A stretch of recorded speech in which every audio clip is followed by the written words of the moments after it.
an original MCM production.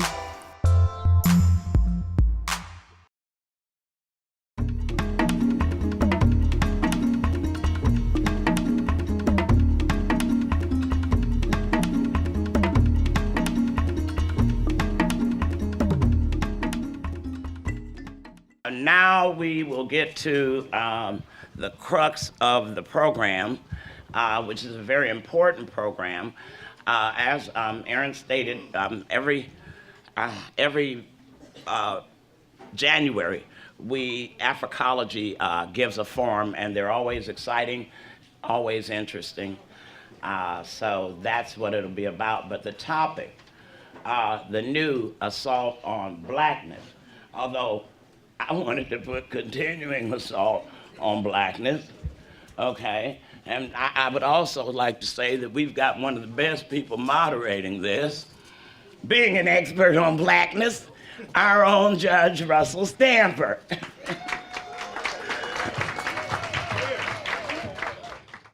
My name is Russell Stanford Sr., and I'm running for the border. It's getting rough out here. Our presentation today will reflect some of the roughness that we are experiencing.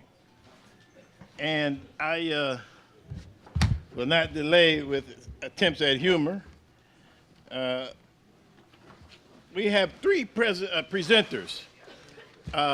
They've arranged the series in which they will present. I will introduce each one just before he or she speaks. We have Dr. Robert Samuel Smith, who serves as Director of the Cultures and Communities Program and Associate Vice Chancellor for Global Inclusion and Engagement. Dr. Smith's research and teaching considers the intersection of race and law. He teaches courses on African American history, the history of African Americans and the law, as well as courses in U.S. legal history. Dr. Smith.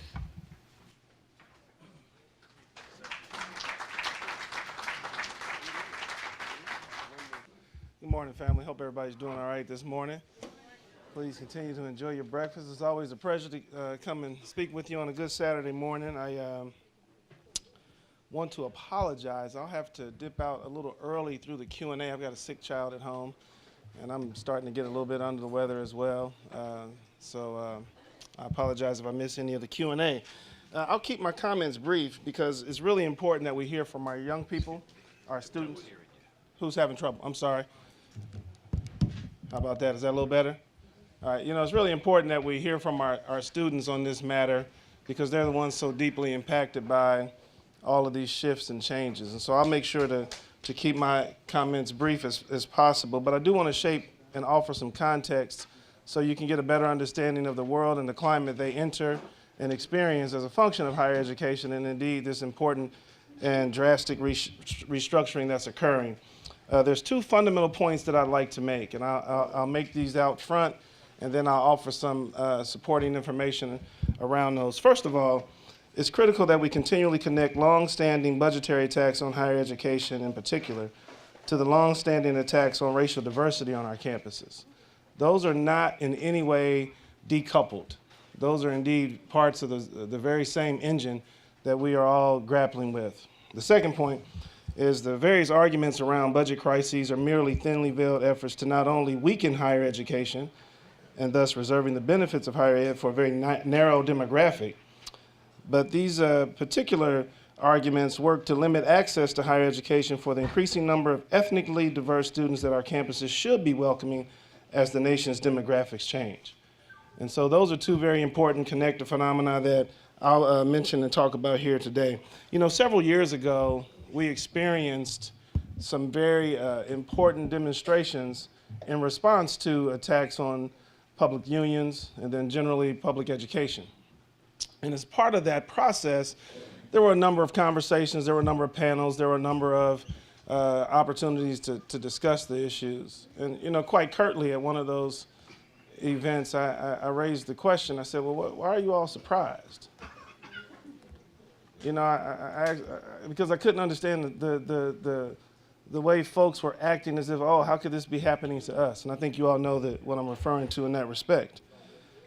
And so I said, you know, this process of this vicious right assault has actually been perfected on black, brown, and poor people for decades.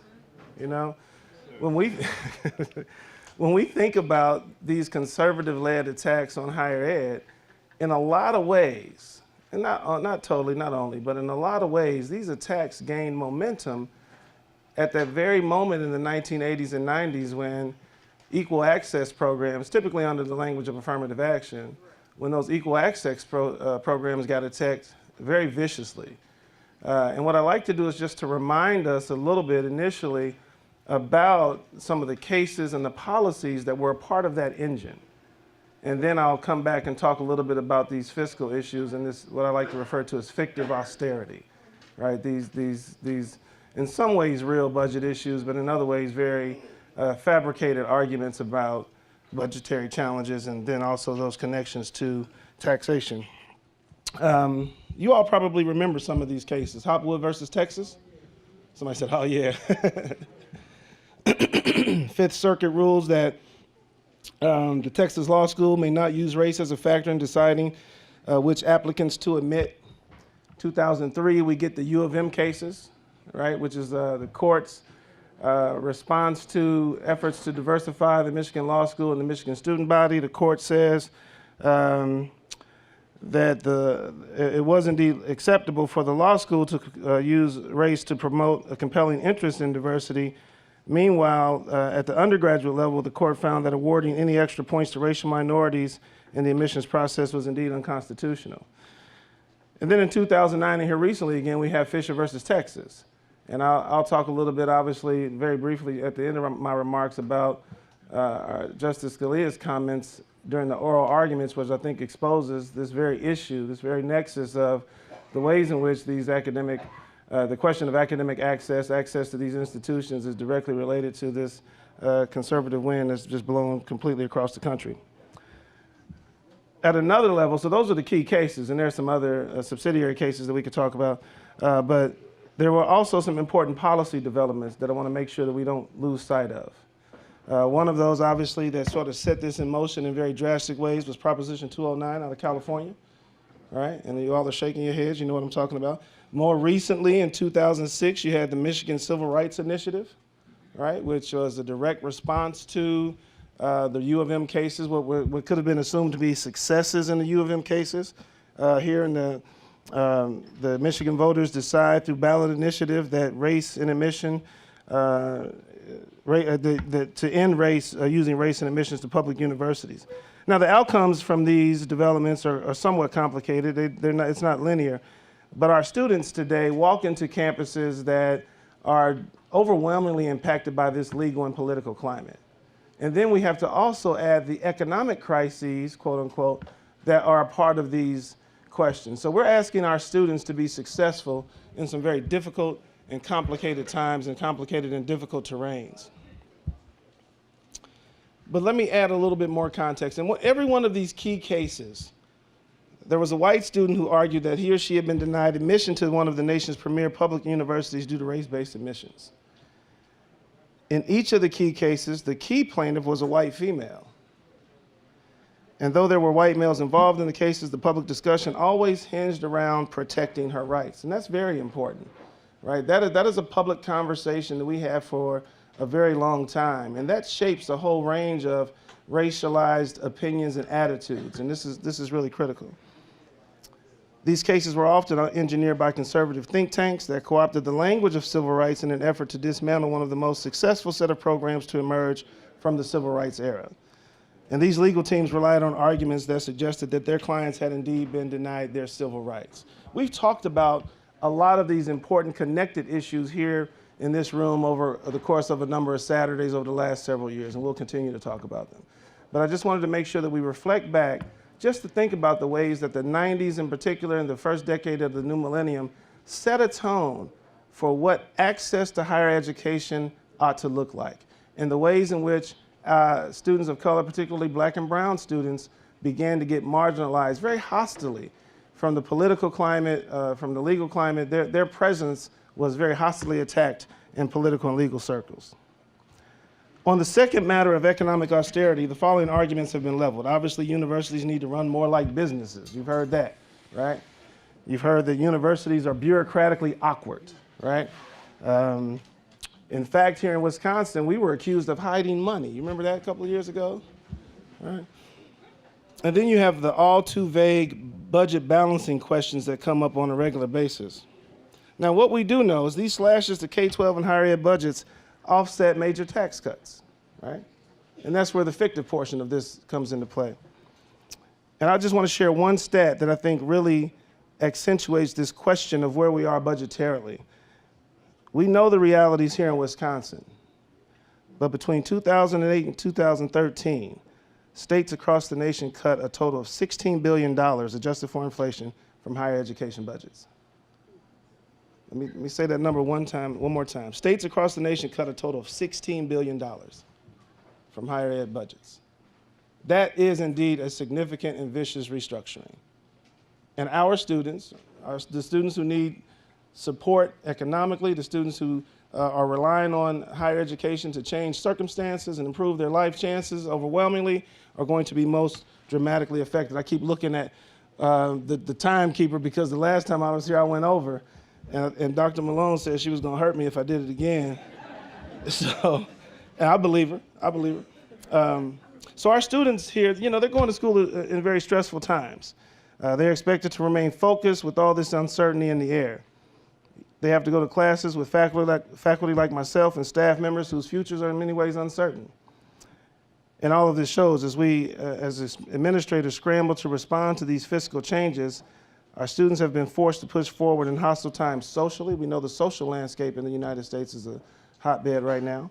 They're asked to go to school in a difficult legal climate. They're asked to go to school and be successful in very difficult political times. In closing, I'll just wrap up with a couple of comments here.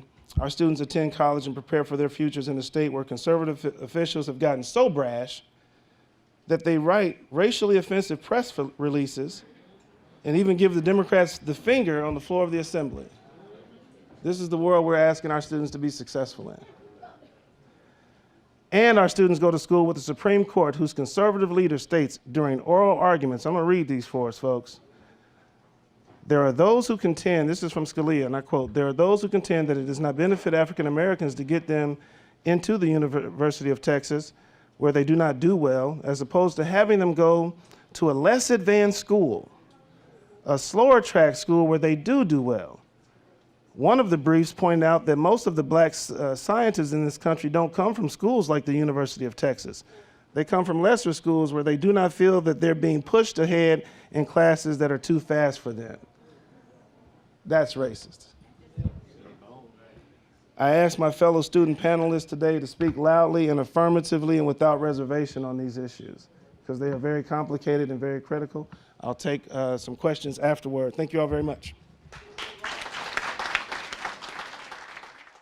Next, we have Mr. Lavelle Young, who is currently working toward his undergraduate degree at UWM with a double major in finance and accounting, and is completing his second term as the Black Student Union president at UW Milwaukee. Born and raised in Milwaukee, in 2015, he was recognized as an outstanding student leader of the year for his leadership in roles such as president of the Black Student Union and chairman of the Campus Activities Board. He is currently employed at Legacy Redevelopment Corporation as a commercial loan underwriter and credit analyst. Mr. Young.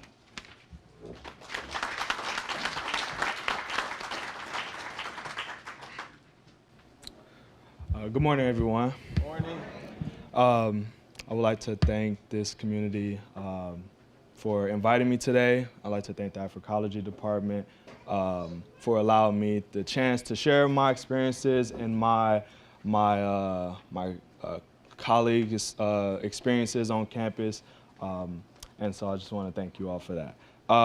Again, like I said, my name is Lavelle Young, the president of the Black Student Union at UWM. And today I want to talk to you all about what it means to be an engaged Black student at UWM, what it means to be an involved Black student, and what's the difference between the two. Also want to give a disclaimer to say that these are like views and ideas that I'm sharing. These are based off my personal experiences being involved on campus, my observations, and conversations that I have being a representative for Black students on campus. By no means I intend for this to be like conclusive studies, but just rather me sharing these experiences from these perspectives. My goal today is pretty much to give an understanding of what it means to be involved and why is the benefits to being involved and engaging our Black students on campus and the benefits of that.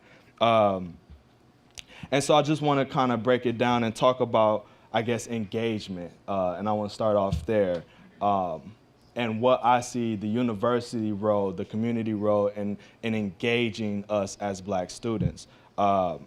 So there are many issues we face on campus, being a Black student and things like that. But one of the main things I guess I can talk about today, what makes it frustrating, what makes it difficult, and leads to so many other reasons why we have bad statistics, I guess, against us is like microaggressions. You know, Black students, and this is coming from a perspective of being at a predominantly white institution. As a Black student, you know, we have so many microaggressions, and for those who need a definition, it is an intentional or unintentional act of discrimination, such as insults and dismissals directed towards a marginalized group, especially in cases of race. And so what it looks like on campus to have microaggressions are things in classrooms where you're the only Black student in the classroom, where you're looked at as to speak for the entire Black population, where your group, you might be in a class group, and you have group projects where your input is disregarded. Your input is not valued amongst your other white peers. You know, residence halls, how Black students are constantly targeted and harassed by residence assistants and the housing departments. And so these are just things that, as a Black student, we experience, you know, going to a predominantly white institution. A lot of these things are not necessarily intentional, as the definition says. It's not necessary that people intentionally come off as racist, but because a lot of students probably haven't had so many interactions, specifically possibly, you know, individuals who haven't grown up in an urban setting and come from rural areas of Wisconsin, the experience, they come and there's these interactions that they aren't used to. And so they say things, they do things, they're so conditioned by what the media tells us what Black people look like that that's how they approach us. And so these effects that it has on us as Black students, there's short-term effects and there's long-term effects. And I just wanted to talk about that. It causes frustration, you know, even if it's subconscious. You know, we walk around the school, we're frustrated. We're exhausted constantly, which leads to possible unproductiveness on our behalf, not getting assignments in, not doing other productive means because we're frustrated. It's discouraging, you know, which leads to less participation in activities on campus. It's discouraging us to be involved. And so these microaggressions, they hold weight on us. It's a longingness to distance yourself from it, you know, to get away from campus, to get away from the university. It's a longingness to get some remedy and escape, which increases, the chances of dropout, the chances of not re-enrolling the next semester. These are things that are a major factor in why Black students don't feel engaged, going to a predominantly white institution.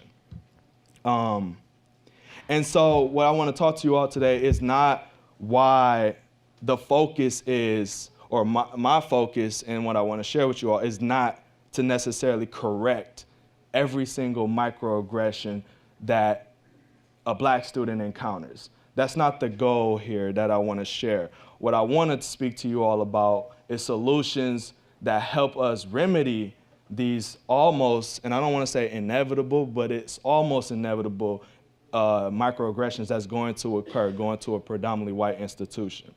And so solutions are what you all might be familiar with is safe spaces for Black students. I will term it today as Black spaces. Spaces that allow Black students to feel at home, to feel comfortable, to feel that they can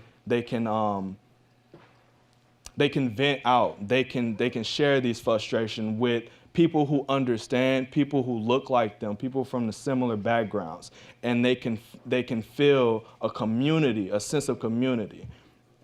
But that community, as Dr. Smith was speaking about, is constantly being attacked. It's constantly being broken down and disrupted with budget cuts, disrupted with stripping away our resources. And so, like I said, the solutions are, I will say today, the Black space and why it's important. And like I said, it's to escape the microaggressions. It's to escape an environment that wasn't necessarily intended to be fitting, for a Black experience. We're not at an HBCU. We're not where it's intended to fit what the Black experience is. Going to a predominantly white institution is not designed to tailor to Black students. And so that's why we need these Black spaces to be created. And that's what I view as how to engage Black students. The university institutional support should come from the university to support these spaces.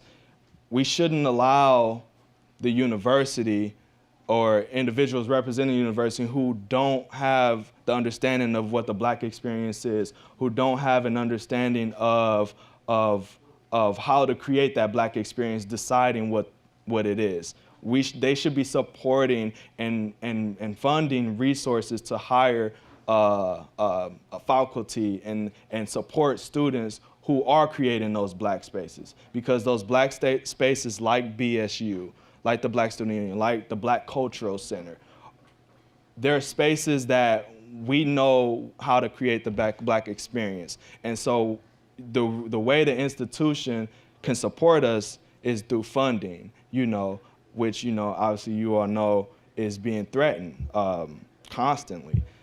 And physical spaces that we can congregate, physical spaces that we desire to be amongst each other. And in this environment,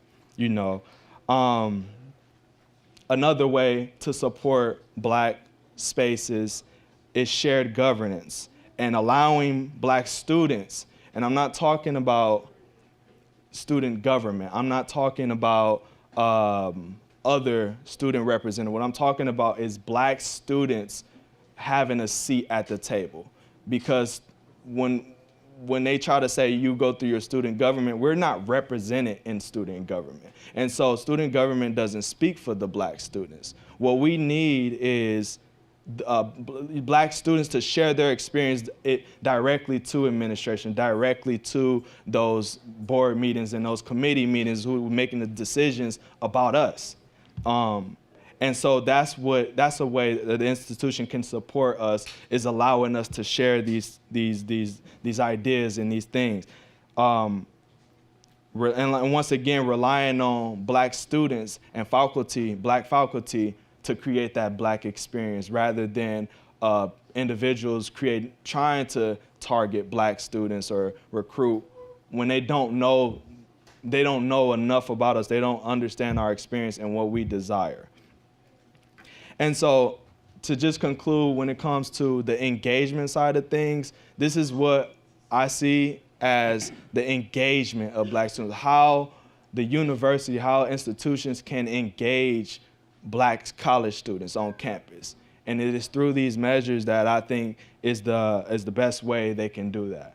And so now I really want to discuss, what it means to be an involved black student, because there's a difference. I share with you all what it looks like for an institution to engage us, but more so indirectly engage us by supporting our black spaces. But this is more so the involvement side and what it means for an institution to support black involvement.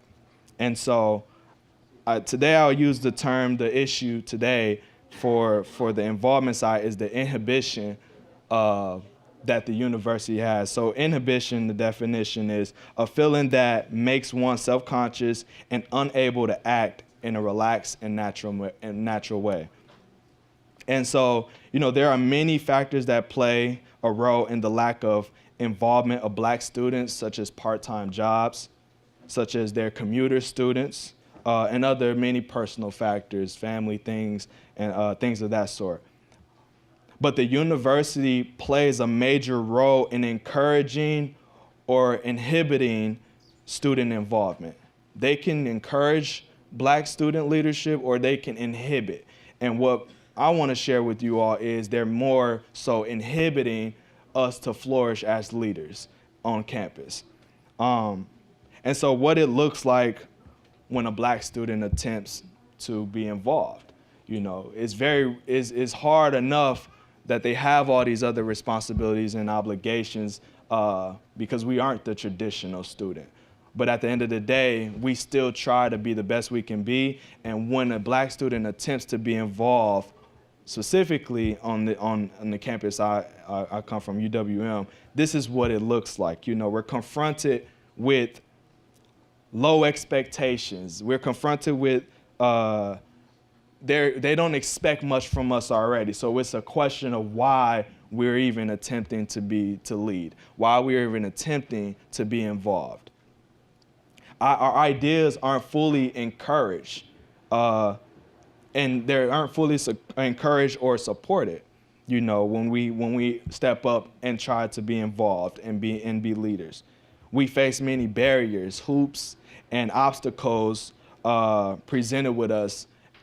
And though the institution is a public institution, so there's naturally going to be bureaucracy, there is a certain level where you question, are these hoops, are all these obstacles and barriers necessary? And they discourage us to continue. There's a lot of nepotism that is commonplace, or common practice amongst other student organizations or other white peers that are student leaders. There's a lot of nepotism, and so we face a lot of these things when we finally do step up and attempt to lead, when we already have these other obligations and life issues that we face as black students.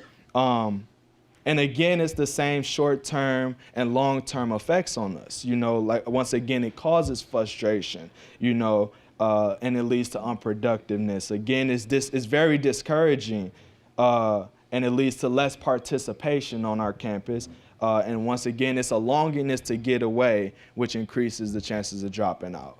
And so these are the things that I notice and I observe, and I have conversations with other black student leaders and other students, what they face, when they attempt to be involved. And so my solution today is how the university can vitalize, black student leadership, black student involvement. And what vitalize is to give strength to give energy to boost, black leadership on campus.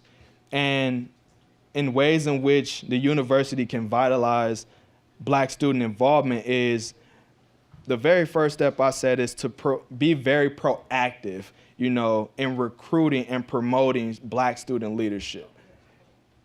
It's like it's not there at all, that they don't want us to step up and lead. It's not encouraged to step up and lead. And so a way to bring that to light, or a way to bring that into existence, is for the university and the institution to actually be proactive and promote that it is a good thing to step up and lead, and to be a Black leader. They can cultivate the potential of Black students and appreciate our uniqueness. You know, we are unique in the sense that we aren't used to a lot of the customs being at a predominantly white institution. And so they should embrace that, rather than say you're different or you don't know what you're doing. You don't know what you're doing in a board meeting. You don't know what you're doing in a committee meeting. You don't know what you're doing with certain documents and things. It should be supported and embraced and encouraged, rather than discouraging. And so cultivating that potential in us that we all have, even though we're different and unique, and embracing our uniqueness. Thank you. They should be incentivizing innovative and different ideas, rather than staying with the traditional way of thinking. They should incentivize innovative new ways of thinking, and that's what bringing different people to the table does. That's what diversity does, is it brings new ideas rather than the old way of thinking, the traditional way. And so they should incentivize innovative ways of thinking and have a support system for these ideas. They should enable students to work autonomously and less through these bureaucratic procedures. Like I said, it is natural for public institutions to have bureaucracy, but what I experienced personally, and what I've had conversations with other Black students, is that some of these rules and these policies and these procedures just seem to be only in place when it comes to a Black organization, be only the hoops that we have to go through to have these special requirements and things like that. And we don't believe that these same policies are upheld on our fellow white peers, student leaders, when it comes to when they want to do ideas and activities and things. It is only when we request to do certain things, is when we face these barriers and these hoops that is the most stressful ever, where it discourages us from even having these Black spaces. And at the end of the day, really just create an environment of equal playing field, you know, and in the nepotism, in the old boys fraternity, or and just make it an equal playing field so we can have diverse activities, diverse events on campus.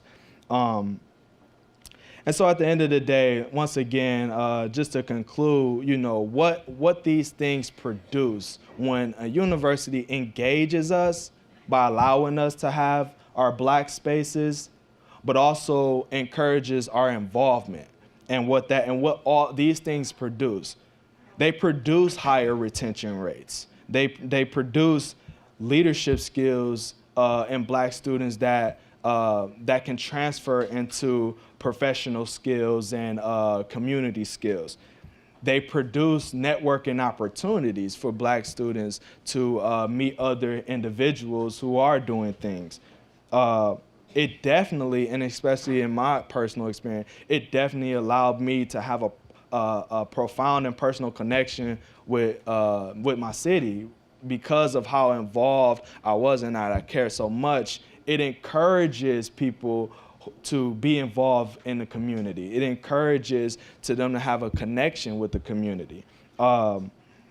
Issues resulting with microaggressions are diminished. Like I said, the goal and the focus is not to eliminate them, because, you know, that's over time what we all do. Racism isn't going to end overnight, but we do that over time. But what the university can do, or what institutions can do to support us, in these times, as Dr. Smith said, in these frustrating times that we live in, is allow us to create our space, allow us to have a space where we feel we have a sense of community. You know, graduation rates increase because once you're involved and if you're engaged, you're more likely to be committed to this long-term goal of graduating. You're more likely to want to stay and not want to leave the university, not have that longingness to get away from this space. You have such a connection and involvement there. And it's and at the end of the day, you know, higher favorability among employers when you're involved and when you have things of that sort. So overall, I just want to conclude and say, you know, the overall goal and what I believe everybody's common goal is to develop Black leaders in this city.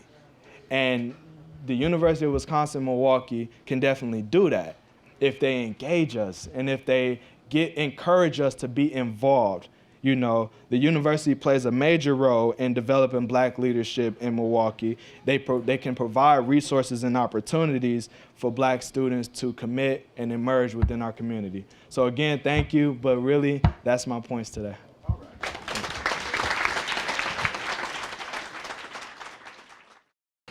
Our next speaker is Ms. Charmaine Lang.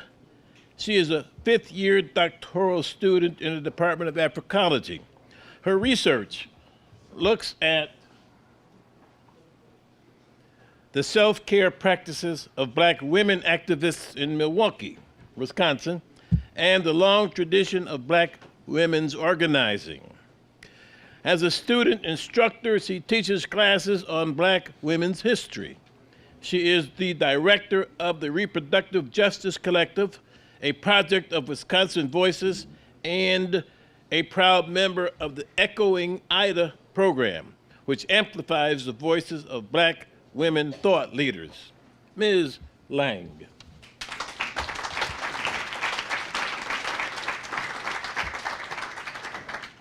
Thank you.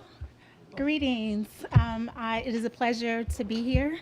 I also know that we recognize the Africology department, the professors. I would also like to recognize any Africology students that are in the building. Please stand. Crystal is also a doctoral. Oh, sorry. Is that a little better?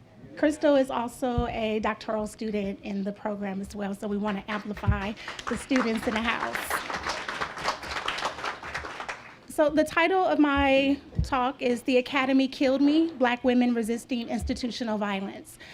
Dr. Smith laid out budget cuts, and then Lavelle talked about how some of those budget cuts are frustrating Black students in the academy, and I want to talk about how sometimes those frustrations also lead to death. So we know that not only are we dealing with budget cuts, but as a Black Studies department, and even in Women and Gender Studies, any department in the academy that was created to challenge the white supremacy in the academy are usually the first ones to go, are usually the first ones to be impacted by budget cuts. And then also we know that the academic institution it was not set up for us. It was us meaning Black women, Black people in general, Black, brown people, marginalized groups of people.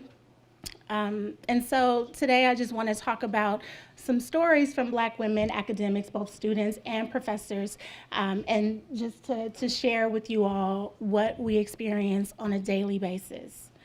So Barbara Christian, professor and Black feminist literary critic, while on her deathbed,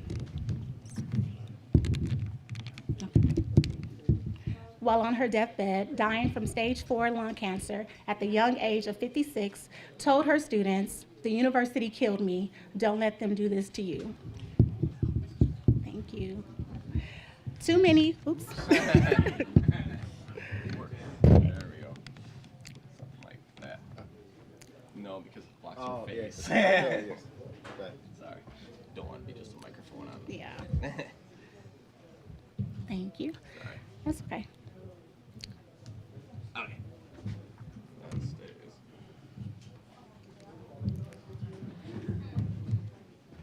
All right, is that good? Can you all still hear me in the back?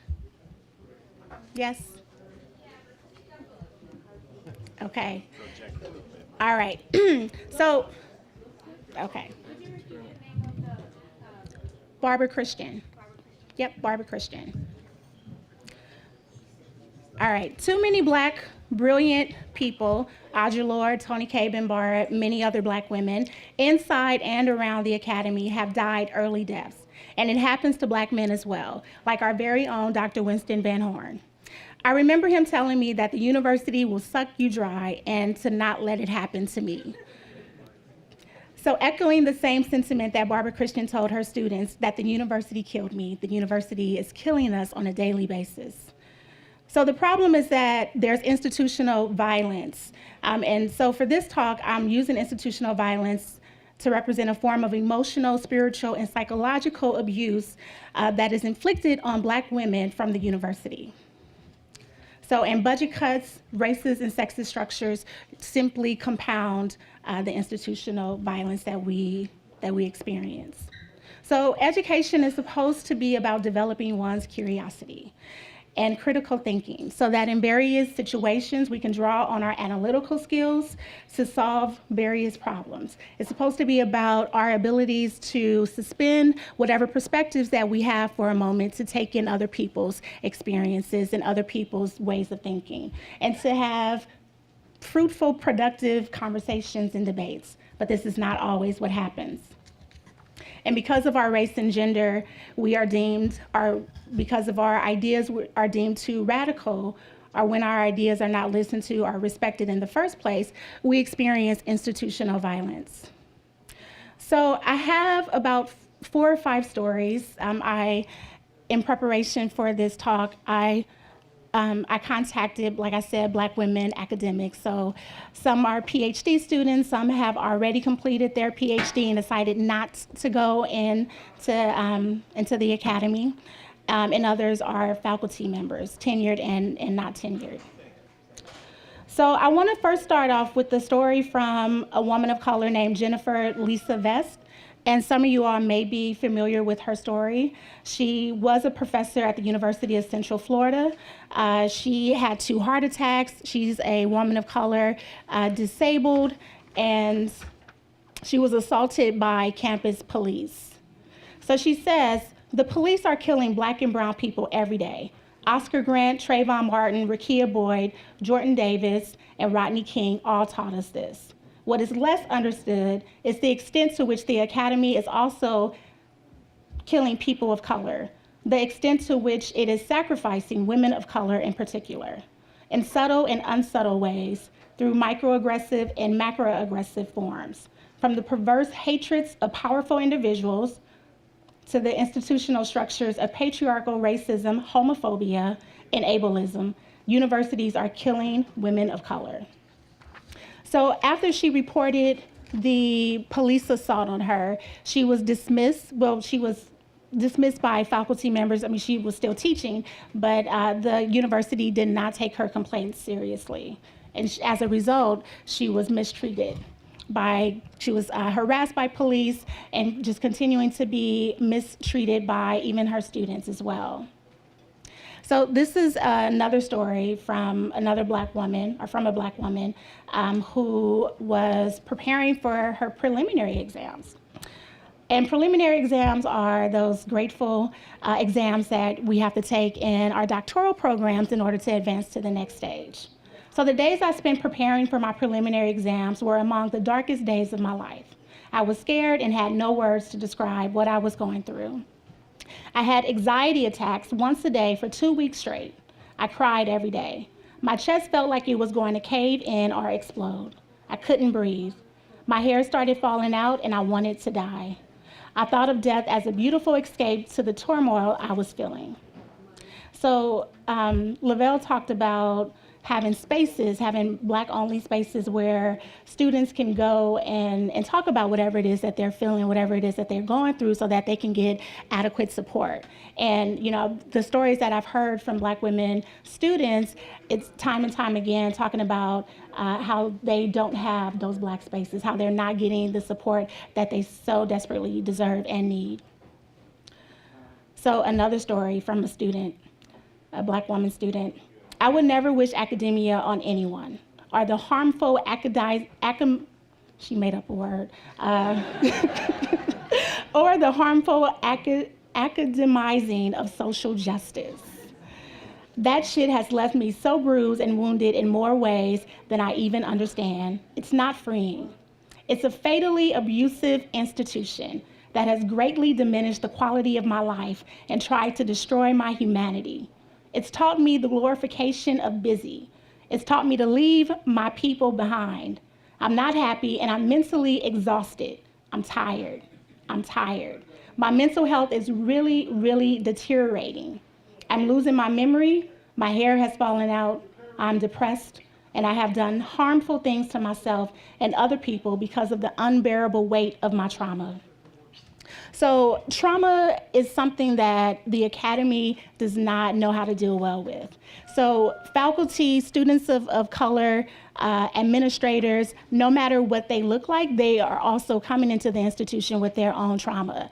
And there's no spaces for us to be able to start to heal from that.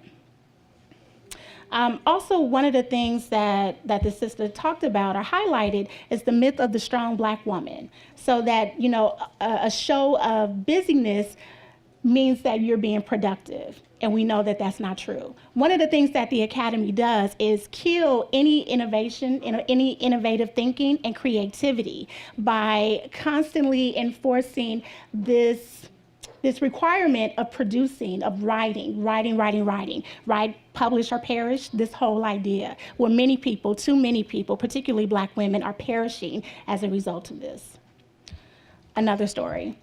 While I was in graduate school, I lost my second mother and my best friend to cancer. I lost my marriage, and I was writing a dissertation, working a full-time job, and trying to actually find joy in life in the middle of death and transition. These were things I couldn't talk about with my advisor, of course, but I had to let her know that something was amiss with me. And when I gave her the bare bones account of how my life was intruding in my life, she said, quote unquote, "People in the Academy don't care about your life. Your tenure committee will not care about your life. They care about your work, how much you produce," end quote. What she thought she was telling me was no excuses, but my life and my responsibilities to others are not excuses. I knew that she could not be what I call a total mentor to me, and I began seeking out advisors of the heart, people with whom I could honestly talk about my challenges and my aspirations to be my fullest self. And ironically, those people were mostly white women in the Academy who had their own traumas, to be sure, but many of the Black women from whom I hoped to learn balance and survival were too scarred from being pioneers and fighting institutional racism that they couldn't share their wisdom and experience with me. And that experience taught me something in a way that readings about racial formation and identity couldn't. That racial identity, and more importantly, racial solidarity, has to be built. And I wonder to this day whether I expected too much from those senior Black women scholars because I too am a Black woman scholar, or if I expected too little. So here again, this sister is talking about the reality that Black students, you know, we depend on our Black professors to be our mentors, and sometimes they have nothing. They're so spent, right? They're so pulled and separate in various directions that they oftentimes have no energy to then give to students and to mentor students. And so it's taken a toll on us. So from budget cuts to frustrations, students, professors, all Black women, we feel it. Right, and then even if we're an undergrad, if we're a graduate student about to complete our dissertation, if we're a visiting professor, if we're a tenure track professor, if we have tenure and seniority, if we are a custodian worker, if we're secretaries, Black women all feel the same institutional violence at the Academy. Another story. I've been able to manage stress by building and finding a community of women of color who are in academia, but not necessarily in my field or department. So here we see that Black women are also having to step outside of their department and their institutions oftentimes in order to get the services and the support that they need for their well-being. So graduate school and now academic life for women of color can be isolating. In addition, microaggressions build to create climates of hostility. So, once again, there's this thing with microaggressions that Black women face and encounter on a daily basis. And then also this thing about isolation too. And isolation keeps us, not only does it keep us separate, but it keeps us from healing as well, because healing does not happen in isolation. I found that reaching out to faculty of color is not often helpful, especially since they are overwhelmed with other students of color who approach them for mentorship and advice, in addition to confronting their own racial challenges in their fields and departments. So then Black women professors are under the weight and the pressure of having to produce so that they can continue, having their jobs so they're not dismissed. And then they're also called on to serve on committees. Research shows that Black women professors are asked to do way more work and serve on way more committees and just expected to do more than white male professors. And I believe that this has a lot to do with the stereotype of the mammy, that Black women are just here to serve people, and then also the myth of the strong Black woman.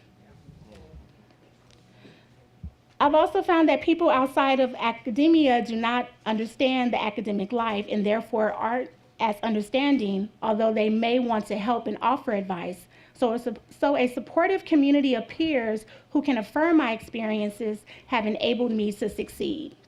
So although Black women, we do constantly bear the weight of racism and sexism, homophobia, ableism, we find ways to resist, and we find ways to stay in the academy if we so choose.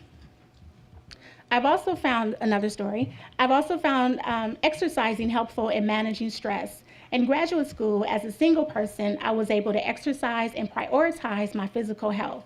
As a mother, managing work and family life has not allowed me much time to myself, so my physical health has suffered.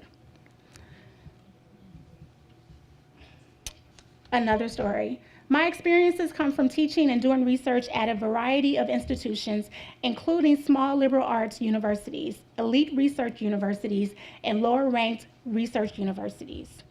For the most part, students at the elite research universities did not question my presence and qualifications. However, many white students at small teaching universities did. One student did a study abroad program in Argentina and insisted he was more of an expert on Latin America than myself, despite my extensive travel and research in the region. As a researcher and a student in Black Studies, I'm constantly coming across reports and whatnot written by mostly white male professors and researchers that, they'll travel to one place on the continent, and then they come back and they're an expert on the entire continent. That's so wonderful. Very, very problematic. And so as Black women, we're also not only having to fight everything else, but we're also having to fight our students, particularly our white male students. And I know that this has been an issue that I've experienced time and time again in my classrooms, where I'm having to reassert my credentials and my credibility for teaching a class on Black women's history. And then, of course, I'm always encountering, or oftentimes I encounter white males and sometimes Black males as well, who come across or who believe in their minds that they are the authority of Black women and that they know more than I do. I also served on a hiring committee at this same small liberal arts university, where they claimed that if they hired someone studying race, it would damage the reputation of the political science department. This discussion went on while I was in the room. In the same department, faculty had a guest speaker and over dinner joked they would run a political science experiment with a prostitute as a political candidate. Those saying the joke were white men, and that was my first year at the university, putting me in a vulnerable position. I participated in the conversation before the joke and became silent after these inappropriate jokes. It was obvious I was not comfortable, but they continued joking, and one later apologized a couple days later. The apology was obviously not sincere. This is but one example of mental power plays that Black women have to face, not only in the academy, but in other workplaces as well. So, we're constantly being challenged, made to feel uncomfortable, and having our basic need met of being seen and respected does not happen. And then sometimes we even go silent, which doesn't give us the opportunity to continue to express our brilliance if we're having to go silent in the face or the presence of someone else.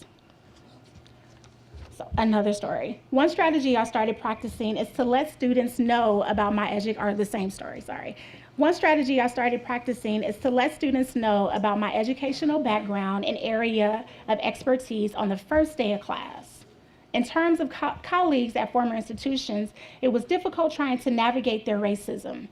When invited to lunch or other events, I would often participate. However, even trying to play the game did not absolve me from experiencing racism and sexism. I eventually left the small liberal arts university. My personal act of resistance is to exercise and eat healthy.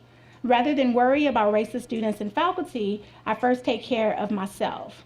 So as Black women, we also have to decide where we spend our energy and our time. If we were to fight against every racist and sexist, homophobic statement that we encounter, we wouldn't get shit done. Just as white male instructors, race and gender presumes their credibility, for Black women, race and gender presumes our inferiority. So we spend time proving who we are and why we can teach our courses.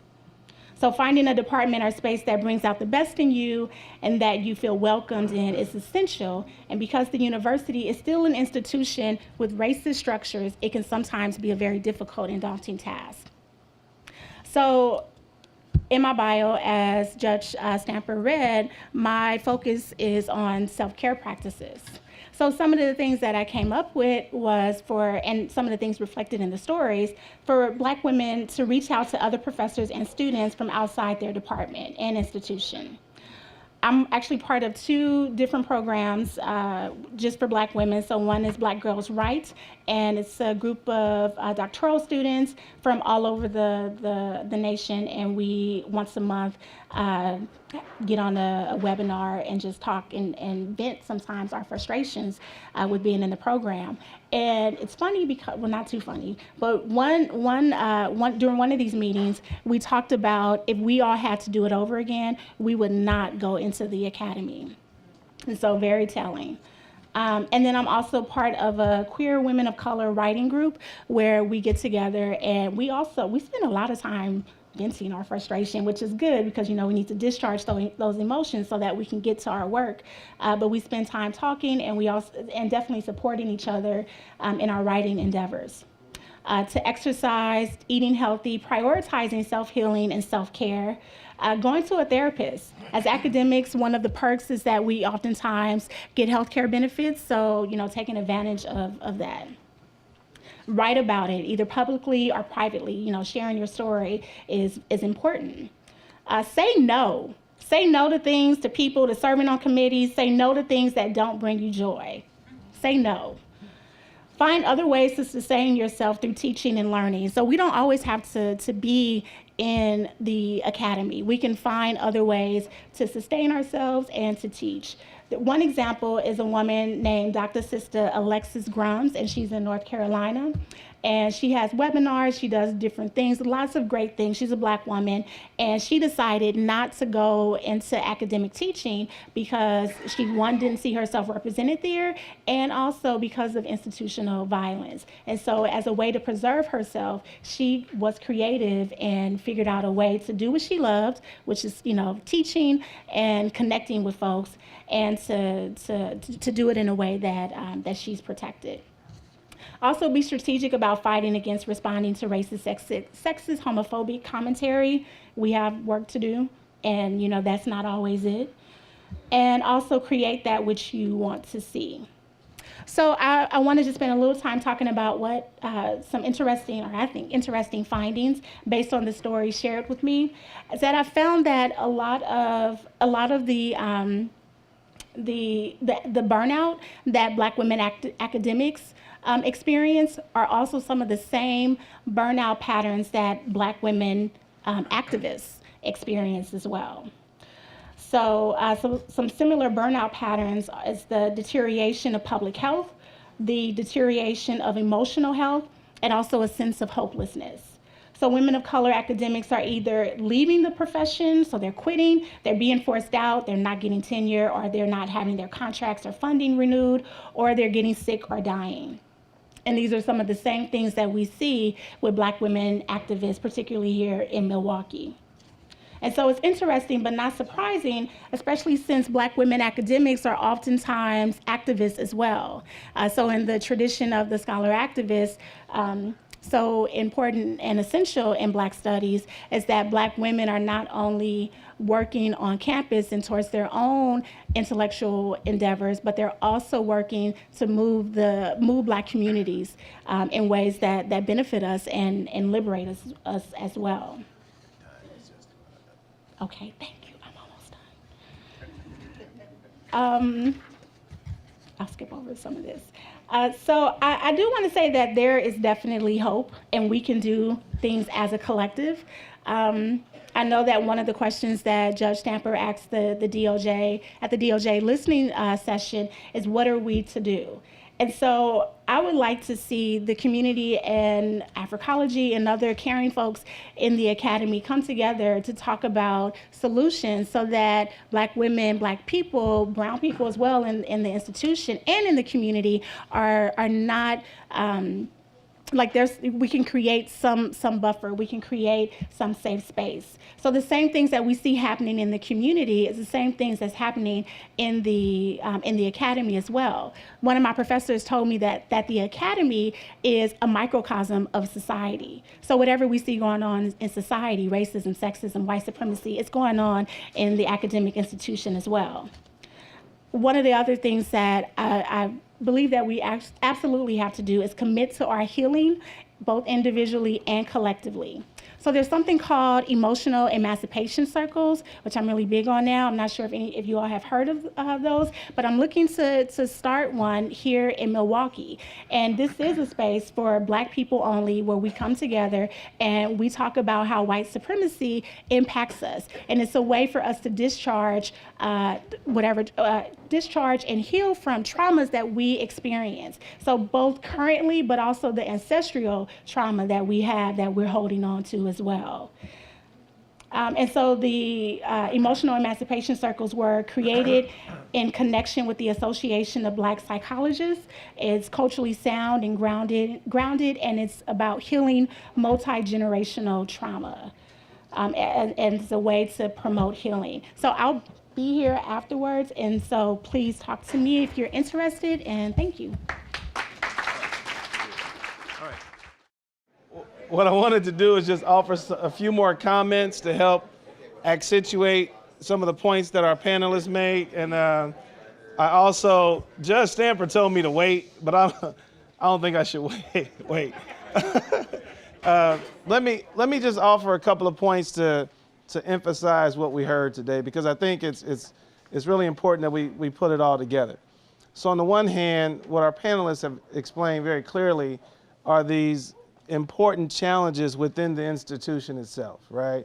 That our students are experiencing on a regular basis. The information about microaggressions is critical, because we see the microaggressions in all kinds of ways, and both from a student and or faculty and staff perspective, but then also the information provided just about what it means to be some version of a professional in higher education is critical too, because and indeed, your comments are right on point. The university, the institution itself is a microcosm. Now, it's supposed to aspire to some higher democratic values, right? It's supposed to be about something different at a university, which is why we have to always make sure there's room for broader conversations.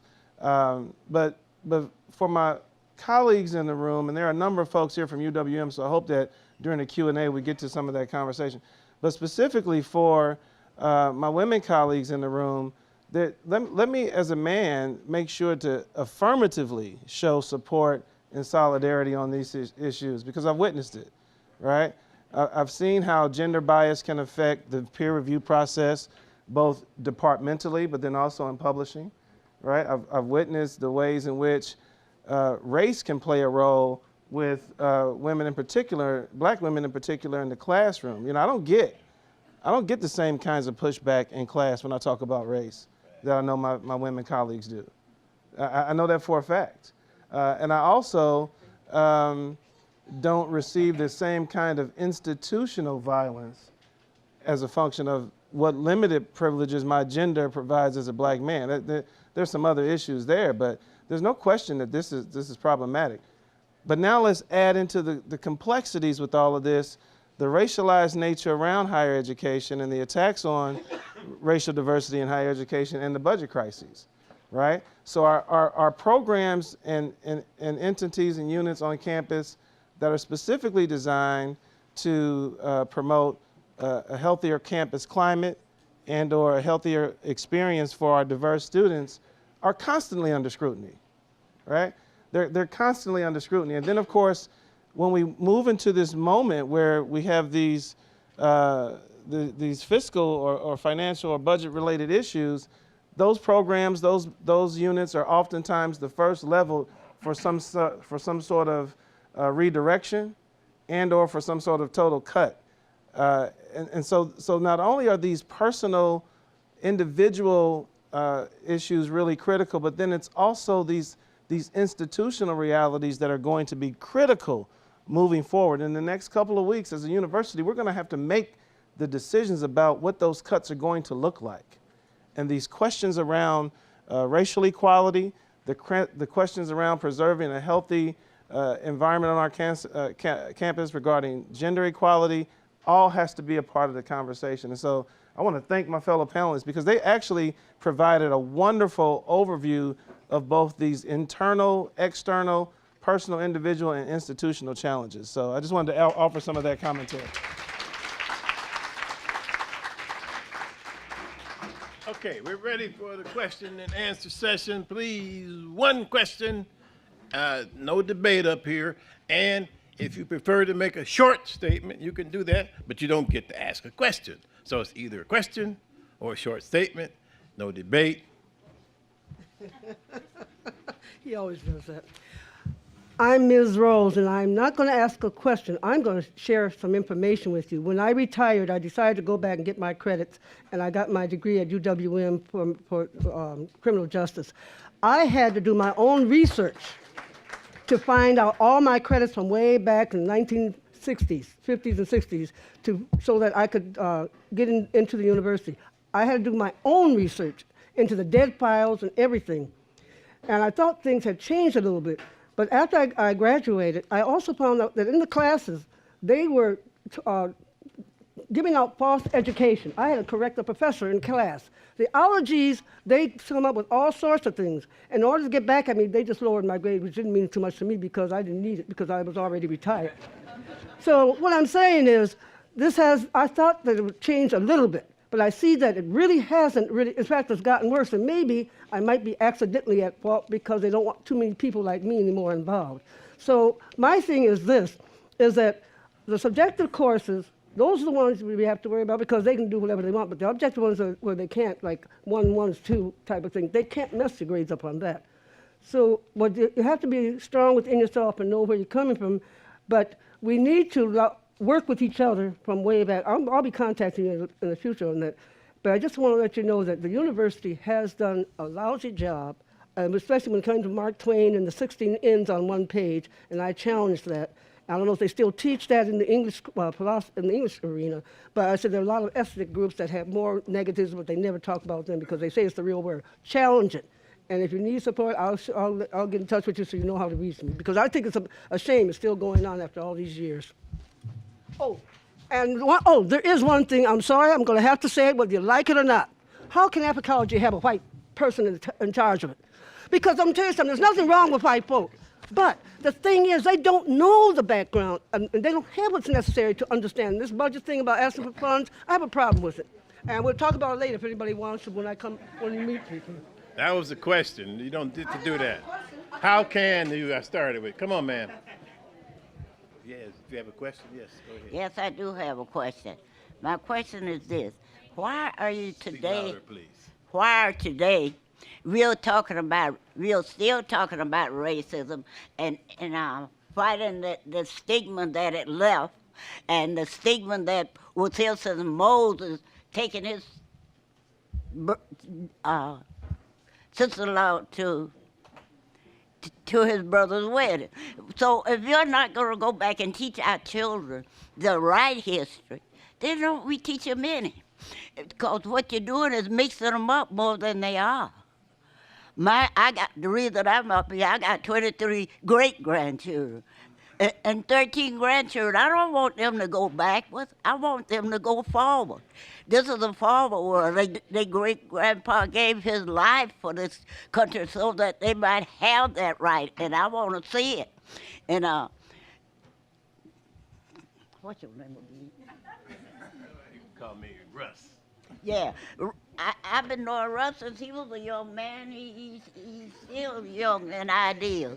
Y'all need to have him and women like myself and others down there telling you, don't let these people fool you into being something you're not. Those too tight, too short dresses ain't gonna make it. What's gonna make it is what is up here inside your head. And that is what I tell my grandchildren. I got great-great-grandchildren, and I want them to be men and women that love people, not think that people are this because they're that. I don't think Mr. Trump no more than I think Russell, because he is not as much as Russell, but he think he is, and we are allowing him to. So let's get our children back on track. People at UW, they need some of the community people out there. They used to have community people out there. They stopped doing that. They used to have them there in Madison. I know because I used to be one of the ones used to go to the law classes. So when they be graduating. And up here too, but never none of my people invited me. It was always my white brothers and sisters. Those are your brothers and sisters, whether y'all like them, love them, or don't love them. They belong to you. Yes, ma'am. God gave them to you. Thank you. Thank you. Thank you. All right. Thank you very much. All right, now, listen, if anybody wants to respond to anything, even though it's a statement, just raise your hand. Otherwise, we'll keep moving. All right? Yes. The history of the Africology Department is very great. And I'm just going to say one name, and I hope that you all know who that name is. Milton Coleman. Milton Coleman. All right. Next.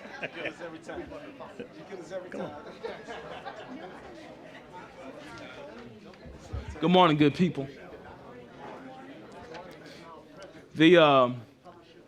The testimonies that were shared here today by Charmaine and Lavelle resonate with me deeply. I was at UWM for 19 years in many capacities. All my degrees are from there, and I feel what you're saying. The question I have is, and I understand that what I'm asking you is a moving target given the state of how things are, not just at UW-Milwaukee, but the entire UW system. I'm curious to know, do you see any possibilities to create any kind of long-term structure to bring in early undergraduates or early master's or doctoral students to leadership positions? And to what extent do you see the importance of bringing people outside of the university to create these safe spaces for Black students or any other marginalized students? I understand. I mean, I know that's a loaded question to put on you all because, I mean, you deserve to. You deserve. You don't have to apologize for the question. All right. Somebody. I guess because of my title, I got to take that one. That is the right question, though, Tay. There are several mechanisms underway that are specifically designed to both recruit and retain our diverse students. And there are also efforts on the part of many of the folks in this room for us to pay far more attention to the students and young people who should be a part of our university who are from Milwaukee. The question, though, of course, in this budget climate is how much, in terms of resources, are going to be allotted to those endeavors. And let me just give you one very clear example. It's funny. One of the many committees I'm on is designed to develop a strategic enrollment plan, right? And those words are strategic, all that. That's part of the moment, right? But what we haven't necessarily had as effective of a strategic enrollment plan that governs what we do over 5, 10, 15, 20-year horizons, right? We've got great information. We know the circumstances, but we're just now at a point where we're employing the opinions and the expertise of many of the folks in this room to respond specifically to the question of how do we do a better job of recruiting and retaining our diverse students. And I'm looking at specific people. I got another Associate Vice Chancellor in the room and some other folks. So the answer is absolutely, because if we don't, we'll be in trouble. Our survival as a university is deeply dependent on the community in which we sit. You can't, and going back to your comments, you can't divorce the institution from the landscape, the environment, the locale that it sits in, particularly for an urban research institution. We are not one of the schools that are off in some smaller college town. And our mission is not to be that. And we also have, and this is tough. I can't BS the folks here this morning. We have a university that has committed itself to being an engaged institution. And we've outlined a whole set of strategies and mechanisms by which that engagement ought to take place. But again, in this current budget reality, what does that mean? And what does that mean moving forward? We can have all the great ideas in the world, right? But if we don't have the resources to execute them, that's a whole other issue. And so we have to be very clear, and I have to be very clear. Our relationships, the roles that we play, the wonderful stuff that we have done as a university, in part with the expertise that resides in the Milwaukee community, is going to change. And we have to figure out ways to make sure that we maintain the meaningful, impactful relationships and efforts that we've already established. And then we also have to figure out how we're going to continue to make those, here's another one of those words, sustainable. Right? It's a tricky question. Now, are we attempting to do it? Absolutely. Should we be doing it better? Absolutely. Are we going to have major problems in doing that? Absolutely. Yes, sir. Why is it that the black males speak of problems that students of color encounter, and the black females speak about the problems of women of color encounter? Now, is that good enough? Y'all got that? Anyone who would like to respond. Why is it that the black males speak of problems that students of color encounter, while black women speak of the problems that women of color encounter? Aren't we in this thing together?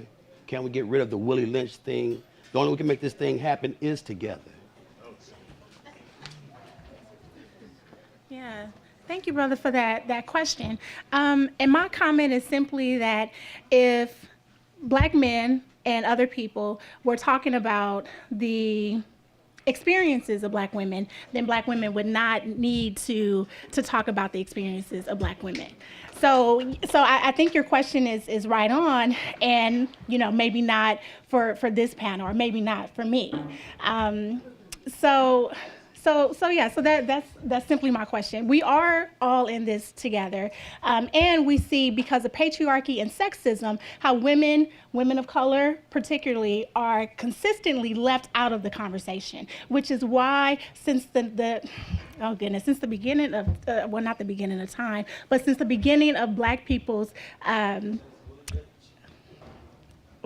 since Africans have arrived on this soil, black women have always talked about the conditions of Black people.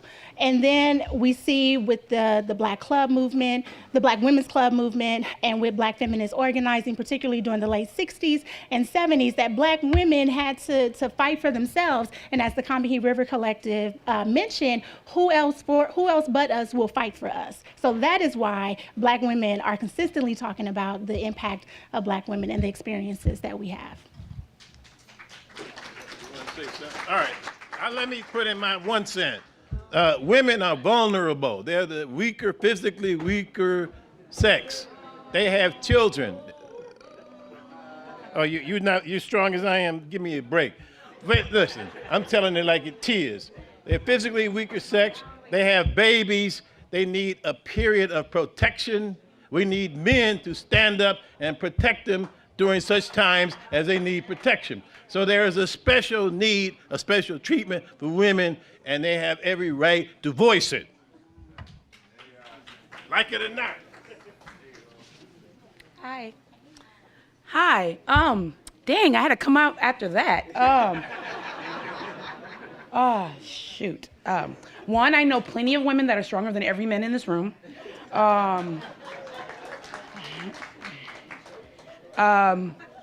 I know plenty of women that talk about people of color issues. I'm one of them. This is your statement. And this is my statement. I am a student leader, or I was a student leader at the University of Wisconsin-Milwaukee. I worked with many of the people in this room. I've been there way too long. And my statement is that Milwaukee, UWM, is basically a microcosm of the racist crap that of Milwaukee. I've lived in Milwaukee my whole life, and I didn't really experience the racism of Milwaukee till I went to UWM, actually. I had white friends, I had Black friends, I had all different types of friends. But when I went to UWM, I actually really experienced it on a day-to-day level. Like there's a different type of white people that are at the university that won't give you the time of day to speak to you or say hi, that won't make you feel human at all. And that's why I got involved in a lot of the student organizations that I got involved in, and the student government, because we had a racist speaker. I got involved because of so much stuff, but I feel like... Dr. Smith, we thank you for participation, and you're excused. Thank you very much. I'm sorry. It's fine. Love you, Dr. Smith. But I feel that we do need the community of Milwaukee to help. I feel that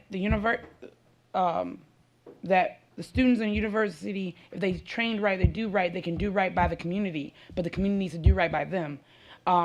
We know that there's budget cuts. Everybody knows the university is having budget cuts.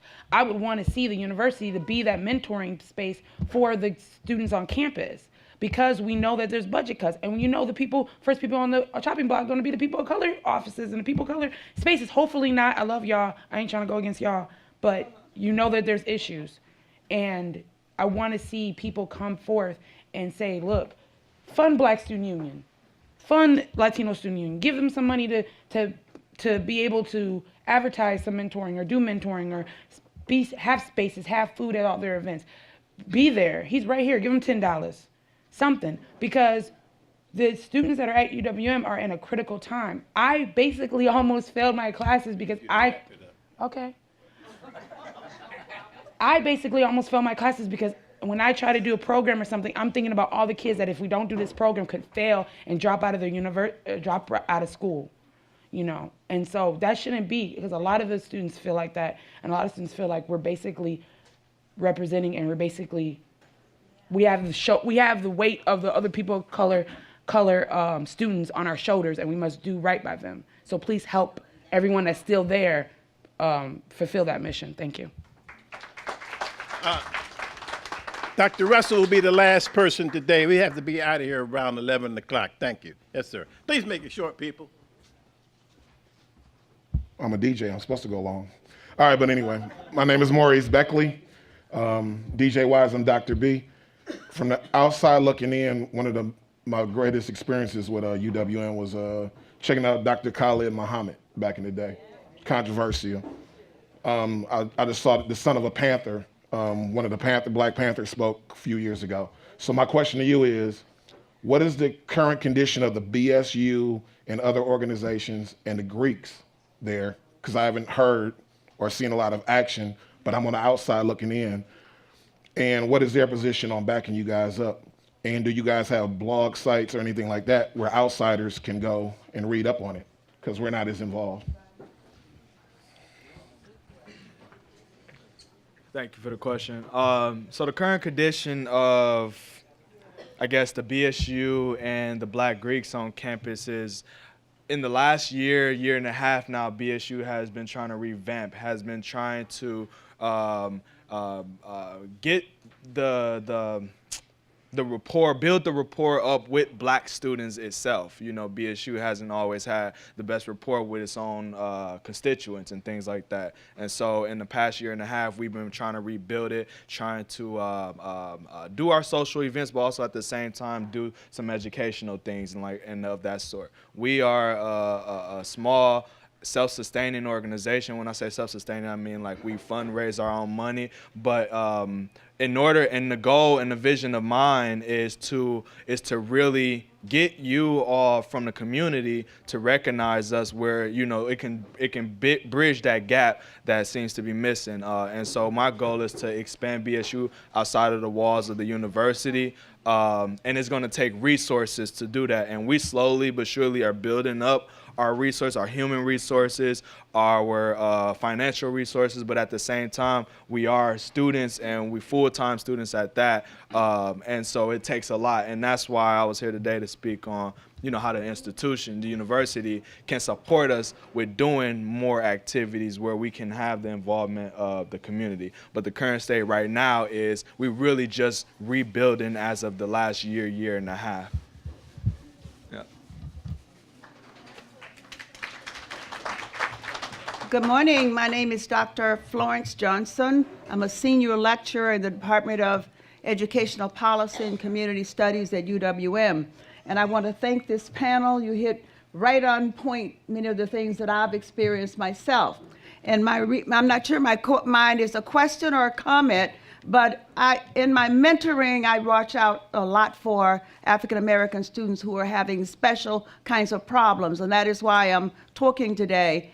I have 2 students right now who have reached the level of a senior. Their financial aid have run out. They can't register right now. And I'm wondering if there's anybody here or know someone whom I may contact. We're trying to raise like about $800 for 2 students. And as a mentor, someone trying to fill one of these spaces that I heard a speaker talk about this morning, let me know where I can go in the next week. We really need this money. So please let me know so we can keep these 2 seniors in school so they don't drop out. Thank you very much.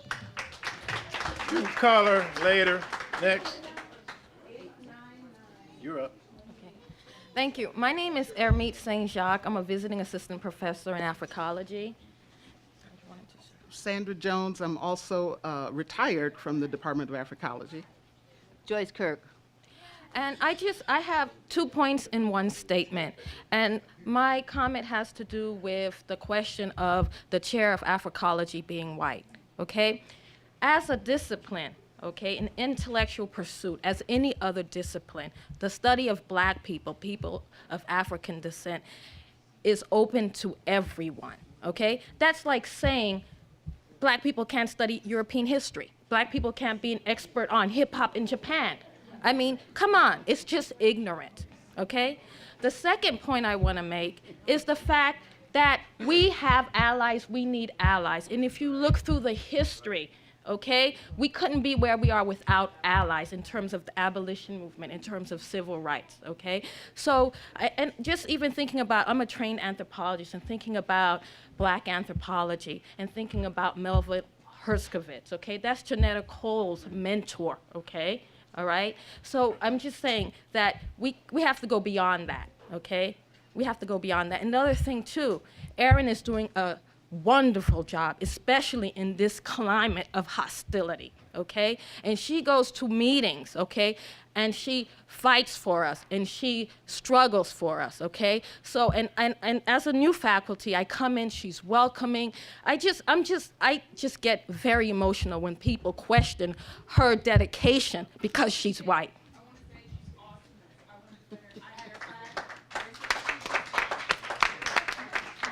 And she has a PhD in Africology, one of the first in the nation, and we're lucky to have her. Yes. And she's an expert on racism among children and how children view race and what they think about race, and so how children become racialized. So you should check her out. And I would just add that if we remember history, if we consider history, Black people have moved forward by their own efforts, their own leadership, but also always including our allies. Yes. Always including our allies. Black people don't reject people No. who believe in Black equality and Black liberation. Black people don't do that. So, and just on a personal note, you see very few people who have fought for this department like Erin Winkler has. So. Thank you.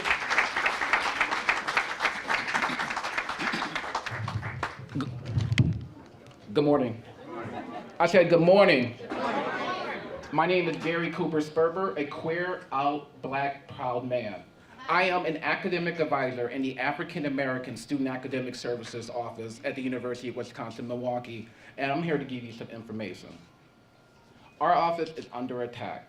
We had originally had 3 academic advisors charged with providing academic services to our students, as well as providing the safe spaces and to help our students navigate these micro and macro aggressions. Recently, as a part of the College of Letters and Science, and because we are missing 2 academic advisors now, we were told we cannot hire anyone else due to the budget cuts. I am the sole remaining official advisor in that office right now for Black students coming to the University of Wisconsin-Milwaukee. Graciously, many of you know Susan Fields. Susan started that office. She is officially retired at the end of 2015. However, she is still volunteering her time doing graduation clearances, advising students because she understands the importance of our office. But she's not an official employee anymore. It's just me. I am a 2-time UWM graduate, got my bachelor's and my master's from the School of Education there. Excuse me, I'm emotional because this is close to me. I was told that I need to focus on quantity instead of quality.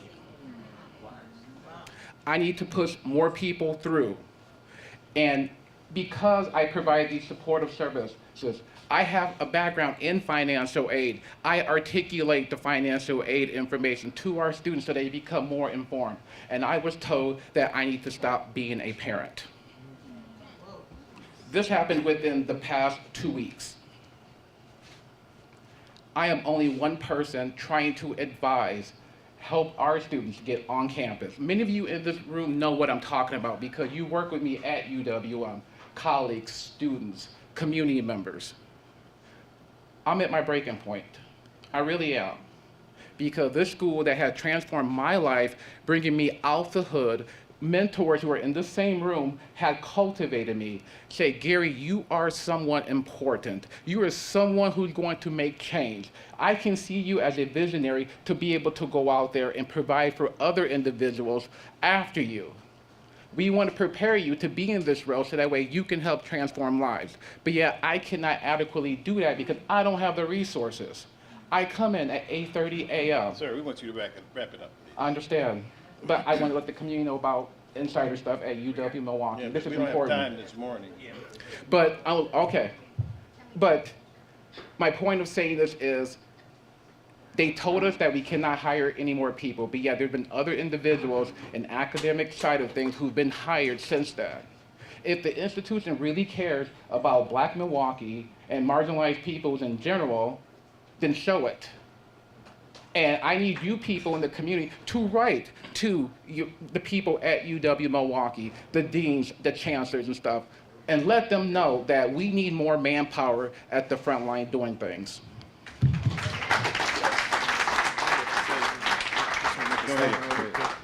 I appreciate those words, Gary.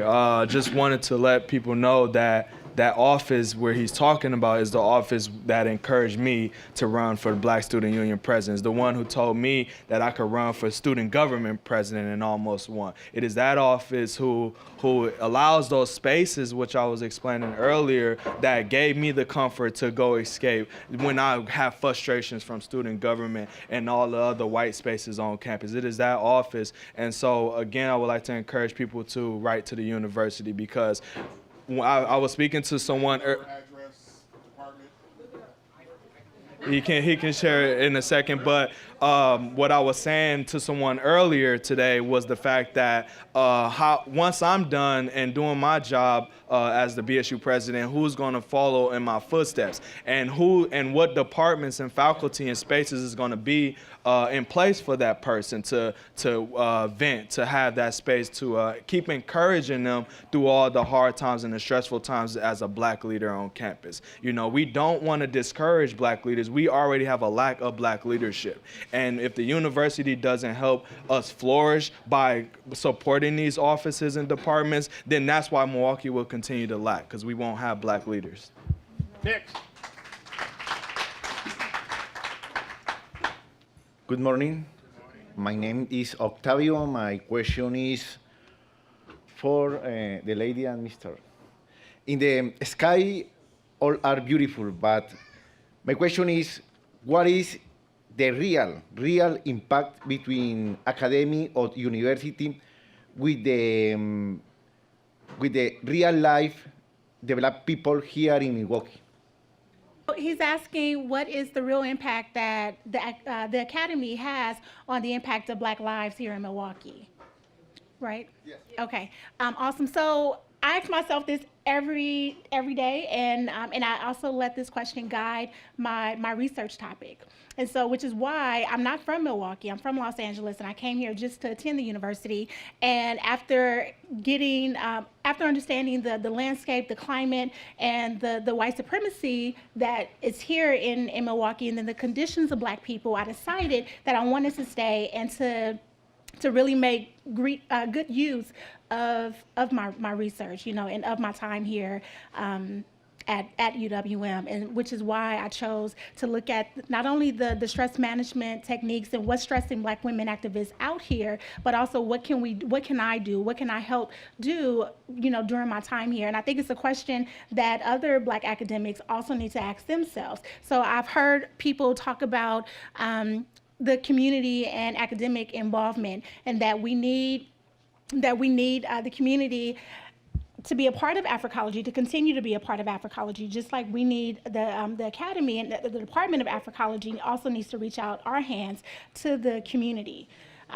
So I think we do have a real impact. We can use not only our services and our time, but also our research to change the conditions of Black Milwaukee. No. You want to say, sir, you want to respond? No, next. Last question or statement. Well, good morning, everyone. I'm Dr. Russell, commonly called Dr. Ruth, and I do work at the University of Wisconsin-Milwaukee. And I am so glad that these representatives, our students, spoke. Now, I was given other assignments. Sorry, Russ. You asked about an address as to where you can contact someone on campus. So I was given information while I was standing in line, so bear with me, please. Office of the Provost and Vice Chancellor for Academic Affairs, University of Wisconsin, Milwaukee. I don't see too many people writing, but everybody's asking. All right now, that's my classroom coming out of me. The address is Chapman Hall, room 215. Chapman Hall, room 215, 2310 East Hartford Avenue, Milwaukee, Wisconsin, 53211. So thank you. I just want to make a couple of comments. One, you've heard about the budget. There has been information in the newspaper periodically about what is going on our campus. It is unfortunate sometimes that that we are reactionary individuals. Things have been going on for years. It's coming to a head, or it has come to a head. So there is a report that was forwarded across the campus, and I'm giving you the name of it. The Chancellor's Campus Organization and Effectiveness Team. They put a report together that talks about all the way from should we have a bathroom in certain buildings, how many should we have, all the way to the fact they don't think we should have any assistant deans. This is what you need to try to get, is the information, so we will all be informed and can talk the talk, because that is where many of us get tripped up. We get bits and pieces, and then we expand that, and that's it. So I would encourage as many of you to try to get a copy of the report, or at least start reading and going online at the Provost's webpage. And that information has been, they've been meeting for a whole year, almost 2 years. So please don't let this forum be the last time you follow up on what's going on, because whatever is happening at UWM is going to affect Milwaukee, and especially brown people, white people, and black people. Because sometimes we all talk about just the black folks. No, we're all in this together, whether you think you are or not. I'm not part of the 1%, and I don't know how many people in here are.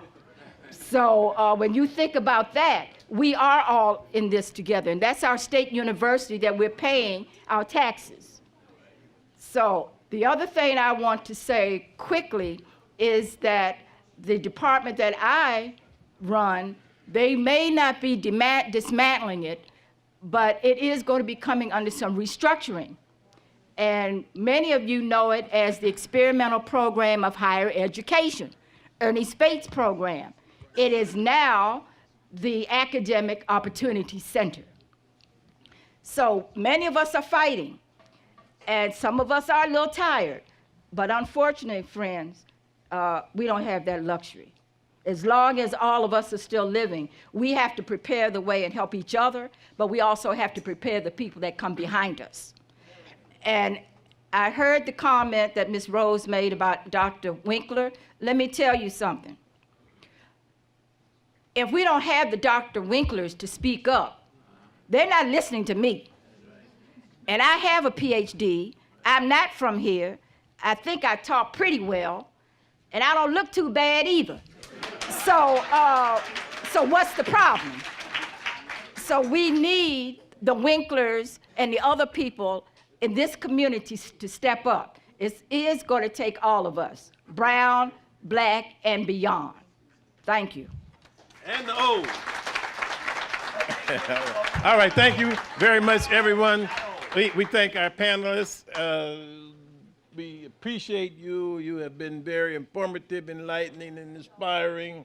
Thank you so much. We need to know all of this. We thank you, ladies and gentlemen, for coming. I just saw Representative Chancellor stroll in. Where are you? There he is in the house. Okay, Dr. Pam. Thank you for doing such a wonderful job, Judge, as usual. And thank you. Give yourself a hand for being such a great audience. And it's good to have students. I went through the hair falling out too, you know, but that was 35 years ago. But you've just listened to some very important information, and I'm really glad that it wasn't the exodus that most people stayed. So thanks to all our board members. Tuesday meeting, same time, same place. Our website, www.communitybrainstorming.org. You can go in, hello.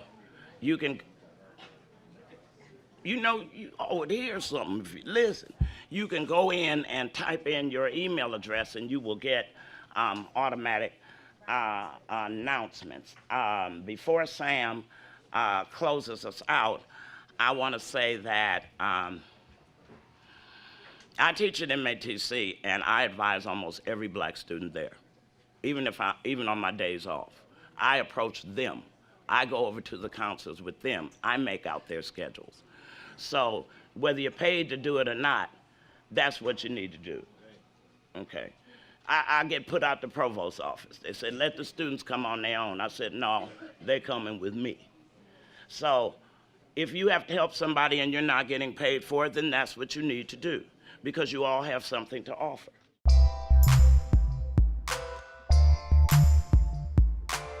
An MCM production.